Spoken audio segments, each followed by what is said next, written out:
But now I want to assimilate one more abyss into this model, one less familiar to us as rationalists, but well familiar to us just one level deeper in the psyche as Christians and Westerners, and that is this idea that the world will end, that there will be a final time, that there is not only the crisis of the death of the individual, there is the crisis of the death of the species.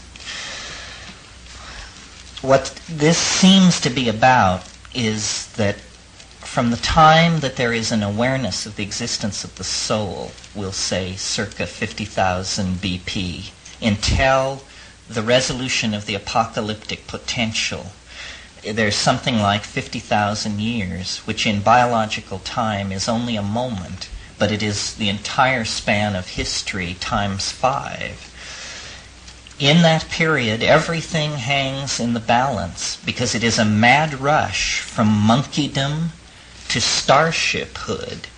And in the leap across those 25,000 years, energies are released, religions are shot off like sparks, philosophies evolve and die, science arises, magic arises, all of these things which control power with greater and lesser degrees of ethical constancy appear. There is the possibility, as in the metaphor of dying, there is the possibility of mucking it up, of aborting the species transformation into a hyperspatial intellecty. We are now, there can be no doubt that we are now in the final seconds of that crisis, a crisis which involves the end of history, the departure from the planet, the triumph over death, and the release of the individual from matter. We are, in fact, closing distance with the most profound event a planetary ecology can encounter, which is the freeing of life from the dark chrysalis of matter. The old metaphor of psyche as the butterfly is a species-wide metaphor. We must undergo a metamorphosis in order to survive the momentum of the historical forces already in motion. Well, if you know anything about evolutionary biology, you know that man is considered to be an unevolving species. In other words, sometime in the last 100,000 years, with the invention of culture, the biological evolution of man ceased, and evolution became a cultural phenomenon. Tools, languages, and philosophies began to evolve, but the human somotype began to remain the same. And so we are very much like people a long time ago. But technology is the real skin of our species. Man, correctly seen in the context of the last 500 years, is an extruder of a technological shell. We take in matter that has a low degree of organization. We put it through mental filters, and we extrude Lindisfarne Gospels, space shuttles, all of these things. This is what we do.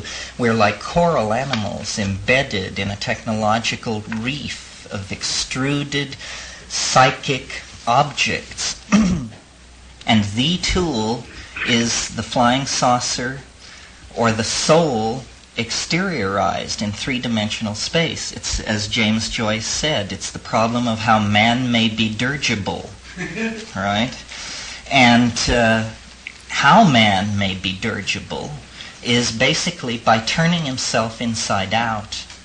In other words, the body must become an interiorized hologrammatic object embedded in a solid-state hyperdimensional matrix which is eternal, so that man wanders through Elysium in his body. This is a kind of Islamic paradise that I'm putting out here. Wanders through Elysium in his body, experiencing all the pleasures of the flesh, but not realizing that he is a holographic projection of a solid-state matrix that is micro-miniaturized, superconducting, and nowhere to be found. It is part of the plenum.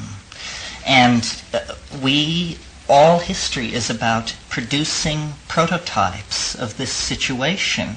with greater and greater closure toward the ideal, so that airplanes, automobiles, condominiums, space shuttles, space colonies, starships of the hardware, speed of light, spin-dizzy drive type, all of these are, as Mircea Eliade says, self-transforming images of flight that speak volumes about man's aspiration to self-transcendence, so that we are, our wish, our salvation, and our only hope, basically, is to end the historical crisis by becoming the alien, by ending alienation, by recognizing the alien as the self, in fact, recognizing the alien as an overmind which holds all the physical laws of the planet intact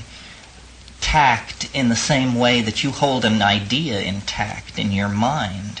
In other words, all these givens which are thought to be so rich in adamantine are actually merely the moods of the God, if you will, which we happen to be. And the whole thing about human history is recovering this piece of lost information so that man may be dirigible.